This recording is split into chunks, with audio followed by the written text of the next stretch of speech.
Hola, soy el profesor Guillermo Gutiérrez del curso de literatura. Hoy día nos toca ver la semana número 15 del ciclo ordinario virtual 2018-2.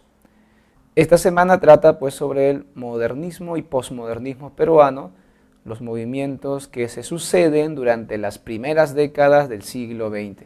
Iniciamos así en esta sesión las clases correspondientes a la última etapa de la literatura peruana que estudiaremos, la literatura peruana del siglo XX. Bien, jóvenes, hemos revisado la parte teórica y nos corresponde ahora revisar los ejercicios. Vamos a tratar de siempre leer el fragmento, leer el enunciado que nos corresponde y trabajarlo de manera muy minuciosa, sin revisar la teoría, sin revisar apuntes, porque esto nos permite practicar mejor la pregunta. Recuerden que la idea no es marcar una letra y ya está, cumplí. Esto no es así, tenemos que procurar aprender con la pregunta. Y si solamente marcamos la letra porque hemos revisado una teoría donde nos aclaran, no estamos practicando. Entonces, no debemos pensar que marcar bien la clave en el ejercicio es una correcta manera de prepararnos para el examen. Es hasta inclusive mejor fallar, porque cuando te das cuenta por qué fallaste, analizas bien el error, te queda más ese error que cometiste y en un examen ese tipo de datos, ese tipo de razonamientos en los que fallaste, te será más complicado volver a equivocarte, ya que aprovechaste al máximo esa pregunta. Siempre busquemos resolver para la destreza cognitiva de esa manera. Es la mejor manera de poder ejercitarnos. Entonces vamos con eso. Yo voy a explicar cada pregunta, pero es bueno que tú primero pongas pausa al video, revises la pregunta, tú trates de responderla por tu cuenta y luego recién podemos razonarla conmigo. Bien, vamos entonces a resolver las preguntas. Bien, en este primer fragmento tenemos un poema correspondiente a los 5 metros de poemas de Carlos Oquendo de Amat. Recordemos que Carlos Oquendo de Amat es uno de los escritores más destacados del vanguardismo peruano. Nació en Puno, pero hizo su carrera aquí en Lima. Él publicó este poemario bastante joven, recién cumplido los 20 años, y se hizo muy famoso. Este 5 metros de poemas es considerado por muchos críticos el poemario objeto, o sea, el poemario como una concepción de arte más allá de las letras, sino también la misma concepción del poemario, como un poemario objeto sumamente original, tal vez el más original de la vanguardia mundial postbélica, es decir, después de la Primera Guerra Mundial. Esto se debe al hecho de que es una tira de papel de 5 metros de largo que se dobla como un acordeón y que para poder leer se tiene que estirarse. Esto es bastante original. Inclusive si tú estiras todo, aparece en la cinta cinematográfica, ya que tiene imágenes a partir del uso del caligrama. Y también tiene una influencia, aparte del cubismo, que es el caligrama, también del futurismo, ya que trata temas como la modernidad, la vida tecnológica en la ciudad, la economía capitalista, etc. Por ejemplo, este poema, ¿no? El policeman domestica la brisa y el ruido de los claxons ha puesto los vestidos azules. Novedad, todos los poetas han salido de la tecla U de la Underwood. Rosneca, un ascensor, ¿no es cierto? Leyéndolo al revés. Compró para la luna 5 metros de poemas. Vemos un ascensor, un juego claro de caligrama, ¿no es cierto?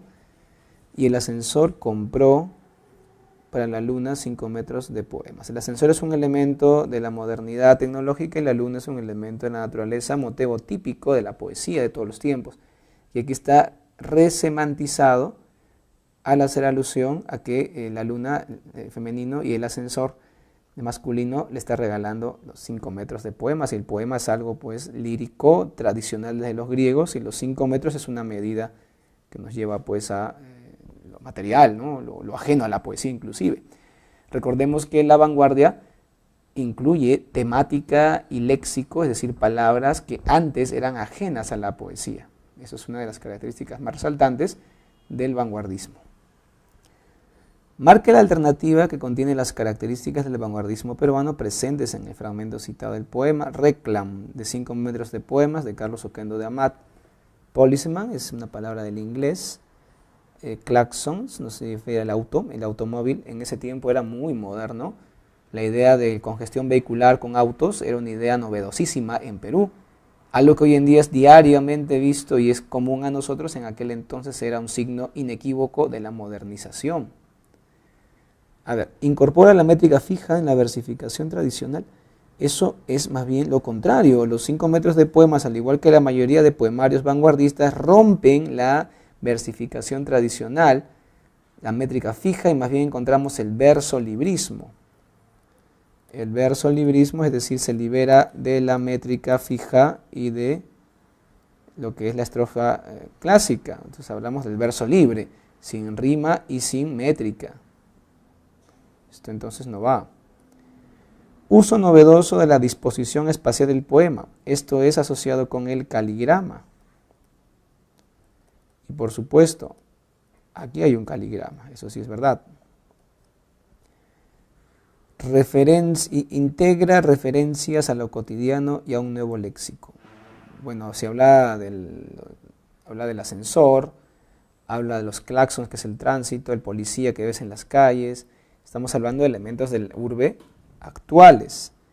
Sí correspondería. El léxico también, ¿no? Un léxico nuevo.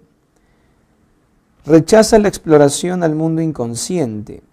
Bueno, primero, el mundo inconsciente es expuesto por el surrealismo. Está bien, el surrealismo.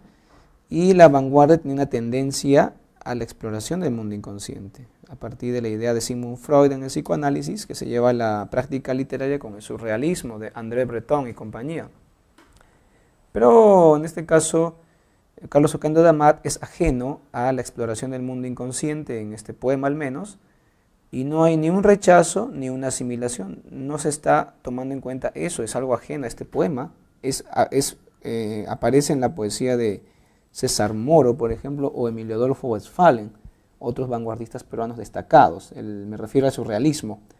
Pero en este fragmento de Carlos Oquendo de Amat no aparece, ni rechaza ni asimila eso. Así que la clave sería la C de casa. Vamos con la pregunta 2. Marque la alternativa que completa correctamente el siguiente enunciado sobre las características del vanguardismo. Los ismos de vanguardia manifestaron una actitud de rechazo al arte tradicional decimonónico. Esto los condujo a, veamos, ismo de vanguardia. ¿Qué es un ismo de vanguardia? Los ismos de vanguardia, como se conoce a los movimientos vanguardistas. ¿Está bien? Movimientos vanguardistas.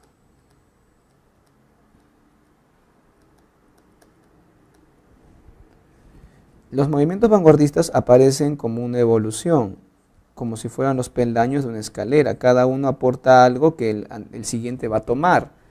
Las bases de estos peldaños son el futurismo, por ejemplo, que son de los primeros ismos, con el cubismo. Otro momento importante es el expresionismo, ¿verdad? Y luego el dadaísmo, que es un ismo radical. Y finalmente el surrealismo aparece pues como una madurez, ¿cierto? Hacia 1923, 24 aparece el surrealismo. Así que los ismos son eso, ¿no? Una evolución. Cada ismo aparece y desaparece, todo el mundo lo ve, es pasajero, pero en primera clase, porque todos lo ven, y van evolucionando los demás. ¿Está bien? Aquí tenemos el expresionismo. Entonces, hay una actitud en general de los ismos de vanguardia, eso es verdad. El vanguardismo se compone de ismos, no es un movimiento, el vanguardismo es un conjunto de ismos o movimientos de vanguardia. Y este vanguardismo entonces está en contra, es decir, todos estos ismos comparten su actitud de estar en contra de la literatura decimonónica, el arte tradicional, el arte del siglo XIX, que es el arte pasado. O sea, en contra del realismo y también en contra del romanticismo. El arte del siglo XIX, ¿no? El arte decimonónico. Es un rechazo. Esto los condujo a, es decir, a los sismos de vanguardia los condujo a una evasión de su entorno a través del exotismo. No necesariamente a través del exotismo. Lo que pasa es que las vanguardias están en contra del arte del pasado, están en contra de la idea de que la literatura tiene que servir para la sociedad, para mejorar. Es una recuperación del arte por el arte, lo que hace la vanguardia. Pero esta evasión del entorno no se hace necesariamente mediante el exotismo, es decir, mediante la referencia a mundos ajenos y lejanos. Eso no se produce. La vanguardia, a lo contrario, en lugar de acercarse a lo exótico, se acerca a lo cotidiano, a lo coloquial, a lo común y corriente en la vida diaria moderna. Entonces no se da esta evasión del entorno, más bien hay un acercamiento al entorno, pero no para llamar la atención de problemas sociales, sino para llamar la atención de que cualquier tema es poetizable, de cualquier tema puede ser digno de la atención de un literato. El exotismo no es, digamos, la forma de hacer eso. Representar con verosimilitud la sociedad moderna. Al vanguardista no le interesa representar la sociedad moderna con verosimilitud. Una crítica a la escritura automática y metafórica. Bueno, en la vanguardia se manifiesta mucho en el uso de la metáfora compleja, y la escritura automática, como vimos, es una característica importante del surrealismo, que es el mismo de vanguardia destacado. Así que no va a pasar eso, está mal, no hay una crítica. Emplear un léxico moderno con imágenes realistas. El léxico moderno sí, pero no necesariamente las imágenes son realistas. Pueden ser imágenes fantásticas o oníricas, como proponía el surrealismo y la escritura automática. Onírico significa vinculado a los sueños. La experimentación formal y el afán de innovación. La experimentación formal es una de las piedras angulares de la vanguardia. El afán de innovación es también una característica común a todos los sismos. Esta sería la clave entonces. Enano. Bien, vamos con la pregunta número 3. Marque la opción que completa correctamente el siguiente enunciado sobre los periodos de la poesía de César Vallejo. Bien, tenemos que entonces hacer un pequeño repaso aquí de los periodos. Vallejo inicia su carrera como literato influenciado por el modernismo de Rubén Darío y Julio Herrera y Racing. Inclusive su primer poemario, Los Heraldos Negros, está publicado bajo ese influjo. Entonces hablamos de una primera etapa influenciado por el modernismo. Este primer momento de influencia modernista, ¿qué pasó? Este primer periodo de influencia modernista se nota mucho en su primer poemario publicado, Los Heraldos Negros, que a pesar de estar listo desde fines de siglo de 1918, salió a la luz oficialmente en 1919. Aquí sería un error decir que es un poemario modernista, es un poemario influenciado por el modernismo, porque el modernismo ya está superado en algunos, inclusive la vanguardia se asoma en algunos poemas. Luego tenemos muy rápido una evolución de Vallejo hacia un periodo de vanguardismo. Vanguardismo y punto, se acabó, es un periodo vanguardista donde destaca mucho el poemario Trilce, publicado en 1922. Este poemario es de vanguardia experimental y de alta calidad. Luego Vallejo no publicó nada más en vida, pero tras su llegada a Europa y estar años allá, escribió una serie de poemas que corresponden a la tercera etapa, esta etapa es conocida como el periodo de compromiso político. Vallejo no deja de ser vanguardista aquí, pero su literatura ya no está enfocada solamente en la experimentación con el lenguaje ni con los temas, sino que también tiene una carga fuerte de intención propagandística, panfletaria, en el buen sentido de la palabra, hacia el socialismo, la política de izquierda. Aquí encontramos su poemario Poemas Humanos, publicado póstumamente un año después de la muerte del autor, y también España, aparta de mí este cáliz, que es uno de sus poemarios más famosos. Está bien, España, aparta de mí este cáliz, ambos del año 1939. ¿Está bien? Entonces, Con este repaso rápido vamos a responder la pregunta 3. La publicación de Trilce significó, respecto a la etapa anterior de su obra en la que destacaba, veamos, un retorno a la tradición, el experimentalismo en el verso. A ver, Trilce no significó un retorno a la tradición, es un poemario de vanguardia, de ruptura. Experimentalismo en el verso, no, pues en la época anterior modernista hay experimentalismo, pero es algo tímido, todavía no es lo predominante. Más bien el experimentalismo en el verso es lo que destaca en Trilce. Así que esta primera opción no va. A ver, la publicación de Trilce significó una continuación temática. Bueno, algunos temas de los heraldos negros, tales como el hogar provinciano, se continúan en Trilce, eso es verdad. Pero lo otro dice respecto a la etapa anterior de su obra en la que destacaba el simbolismo, no, porque destaca el modernismo como influencia. La renovación poética, a ver, muy bien, la publicación de Trilce significó la renovación poética, eso es verdad. Respecto a la etapa anterior de su obra en la que destacaba la imitación a los románticos, no, imita, no, ha sido un modernismo muy original más bien, no romántico. A ver, la publicación de Trilce significó una ruptura estética, eso está bien. Respecto a la etapa anterior de su obra en la que destacaba la influencia del modernismo, así que esta debería ser la clave. La E, un enfoque crítico, el uso de oralidad y la ironía, no va. Así que la clave es 2 más, dedo. Bien, vamos con la pregunta 4, tenemos aquí versos del poemario Trilce. Como pueden ver, Vallejo comete errores, bueno, vamos a decir los que comete adrede el error.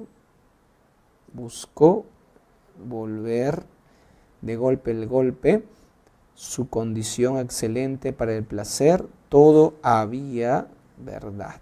Entonces vemos una repetición de la V. Aquí la V está bien escrita, pero en estos casos no. Y vemos aquí cómo se repite 3 veces la V.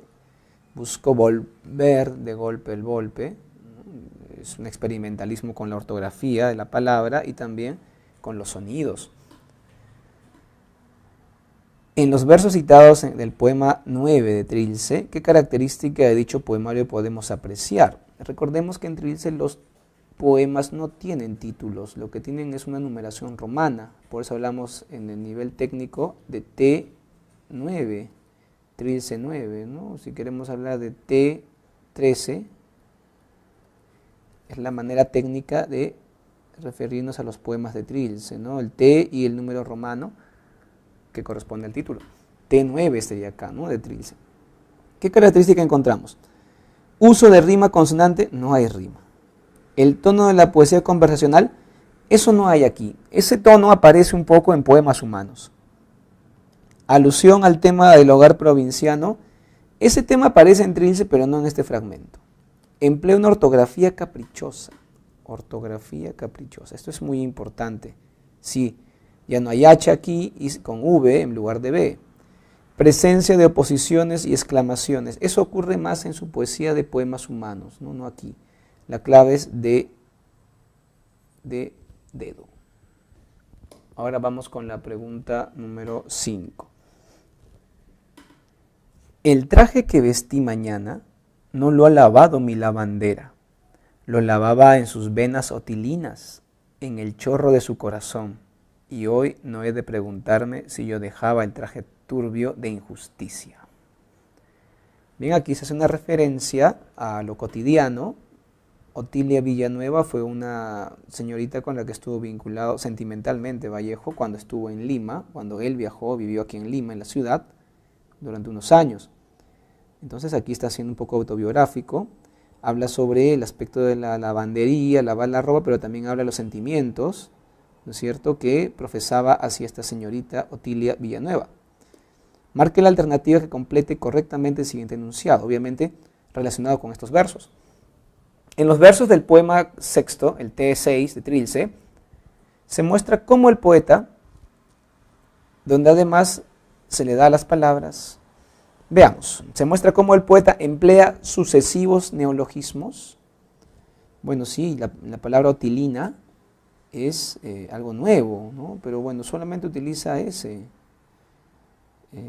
No hay muchos neologismos. Musicalidad modernista, ya no, aquí no estamos viendo el manejo del sonido como un modernista haría.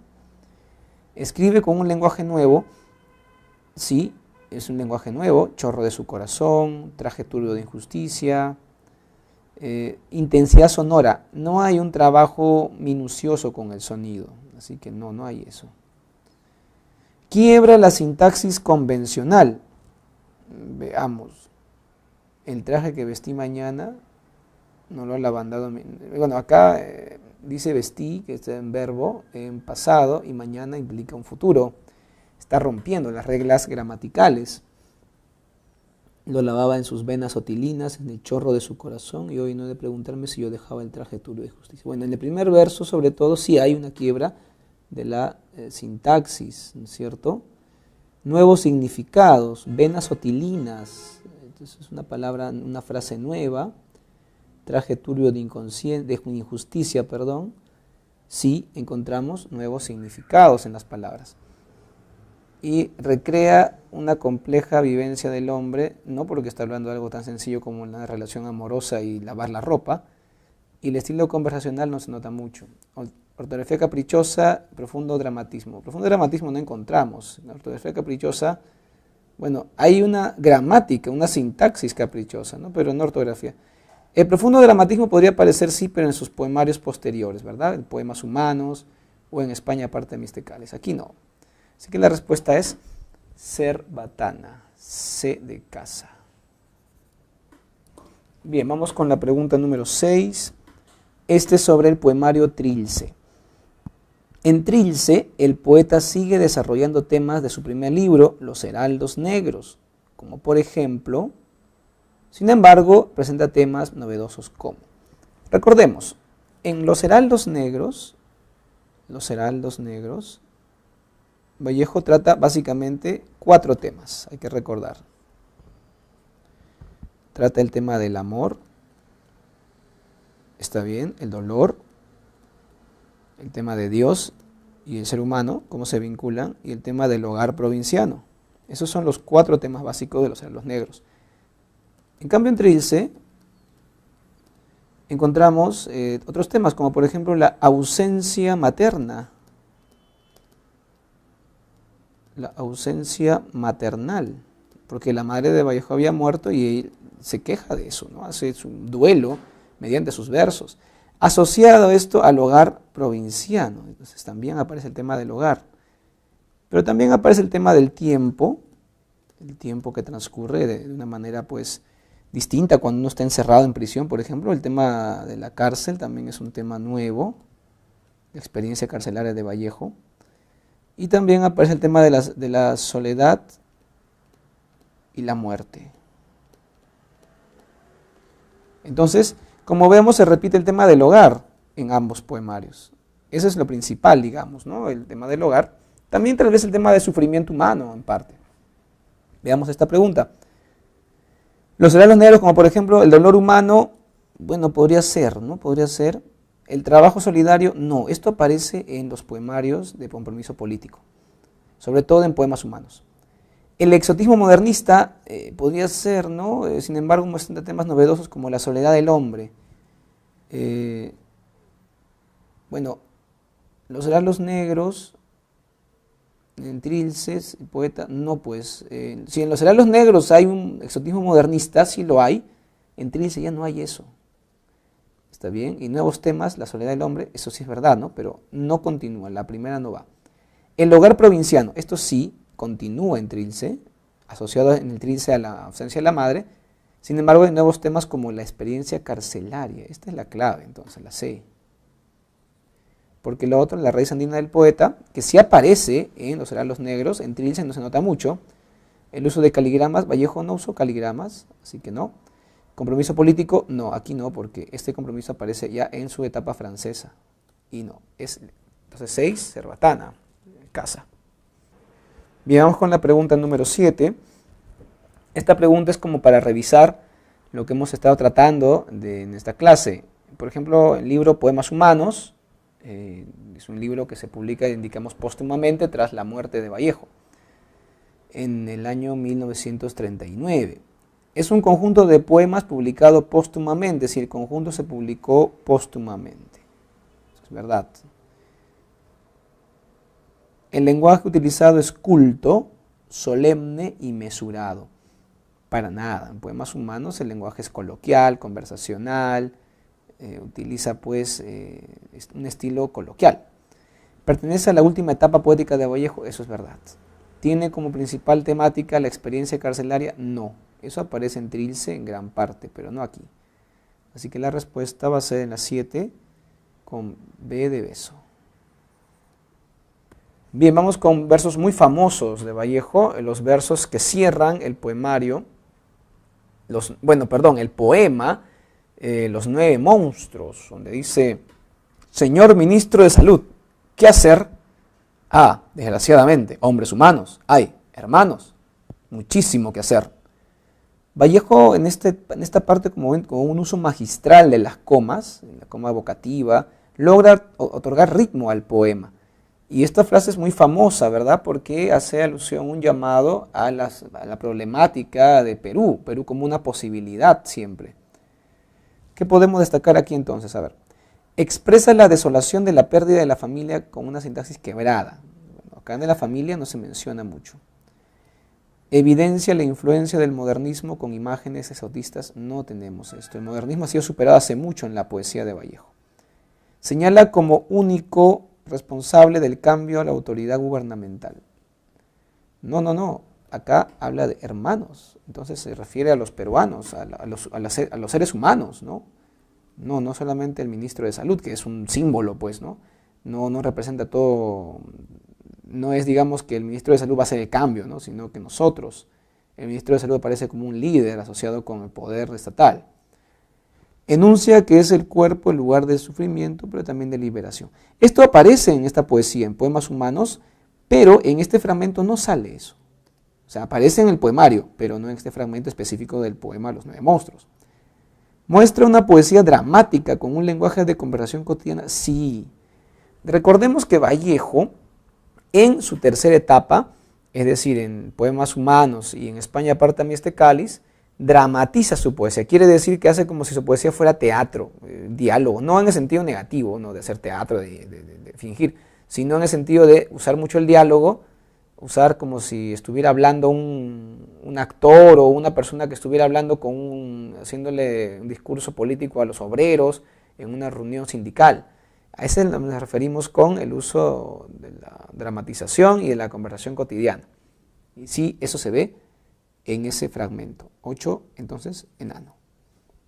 Ahora vamos con otro fragmento de un poema de Poemas Humanos. Este poema es Telúrica y Magnética. Vamos a leer el fragmento. Lluvia a base del mediodía, bajo el techo de tejas donde muerde la infatigable altura, y la tórtola corta entre su trino. Rotación de tardes modernas y finas madrugadas arqueológicas. Indio después del hombre y antes de él.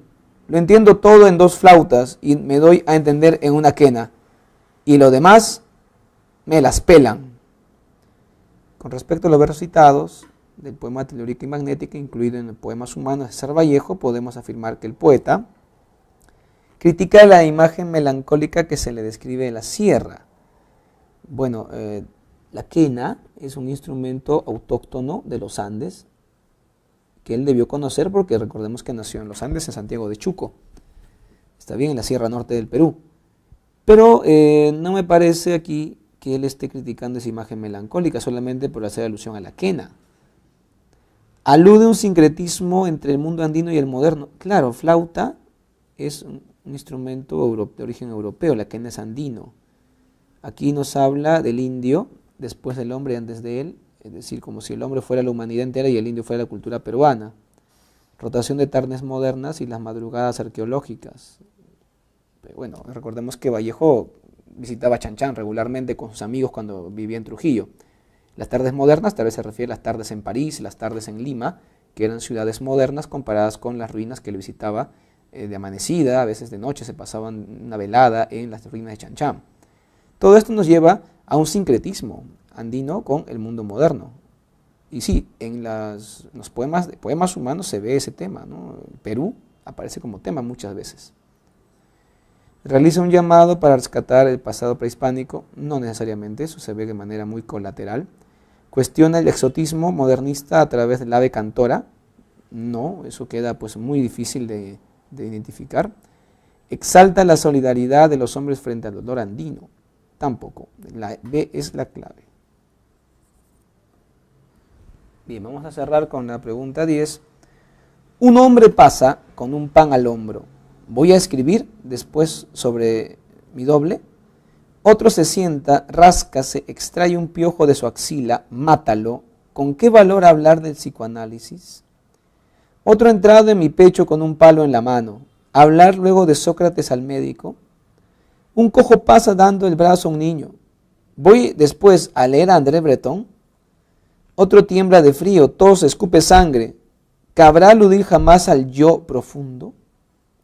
Con respecto a los versos del poema Un hombre pasa con un pan al hombro, del poemario Poemas Humanos, marquen la alternativa que contiene el tema desarrollado. Quiero comentar este poema mencionando que la idea del pan es una sinécdoque del alimento, ¿no es cierto? Del alimento en general, porque el pan, el trigo, es el alimento básico de la humanidad. Acá el psicoanálisis, ¿no es cierto? Acá André Breton, que es el líder del surrealismo, Vallejo era crítico del psicoanálisis, el surrealismo, entonces por eso los menciona como una manera de crítica a ese aspecto de la vanguardia, ¿no? Él estaba más influenciado aparentemente por el expresionismo, que era un ismo que describía el mundo como sentía el autor. A este ismo también lo va a influir a Kafka, dicen, ¿no? Porque, bueno, es muy obvio porque el expresionismo era alemán y Kafka está influenciado por literatura alemana. Después, bueno, el yo profundo es un término de psicoanálisis, ¿no? Y acá está contraponiendo el psicoanálisis con la realidad de la pobreza, ¿no? La realidad de la gente que padece hambre, ¿está bien? Sócrates, que es un filósofo que habló de la ética, y acá hablan de un acto de injusticia, ¿verdad? Entonces estamos hablando aquí de contraposiciones, contrastes. La 10 entonces, la solidaridad con el desdichado. Mira, un niño, ¿no es cierto? El que tos, escupe sangre, está enfermo, está grave, el piojo su axila. Estamos hablando aquí de los desdichados y hay una noción de solidaridad, como decir, ¿por qué voy a hacerle caso a André Breton, a Sócrates, la noción de yo profundo, psicoanálisis, si hay temas más importantes, menos teóricos que tratar en la realidad? Entonces aparece la solidaridad con el desdichado. El cuerpo como espacio de dolor. Podría aparecer esto, ¿no? Especialmente por este verso de aquí, ¿ya? O el de aquí también, pero me parece que la A predomina en todo el fragmento, no solamente en algunos versos. La posibilidad de un futuro dichoso colectivo, no aparece eso. La alienación del hombre moderno, vemos también que ese tema no aparece. El conflictivo pensamiento occidental, es algo bastante complejo de anunciar esto. Más bien vemos aquí cómo se contrapone la idea del hombre que padece con las teorías, el doble, ¿no? El psicoanálisis, las teorías, digamos, un poco huecas, que la humanidad prácticamente no necesitaría tan urgentemente como el hecho de acabar con el hambre, acabar con la miseria. Así que vamos a tomar la solidaridad con el desdichado como la clave. Bien, jóvenes, hemos terminado así esta sesión, hemos resuelto las preguntas y quedo a la espera de sus dudas en el medio correspondiente de comunicación. Hasta la siguiente sesión.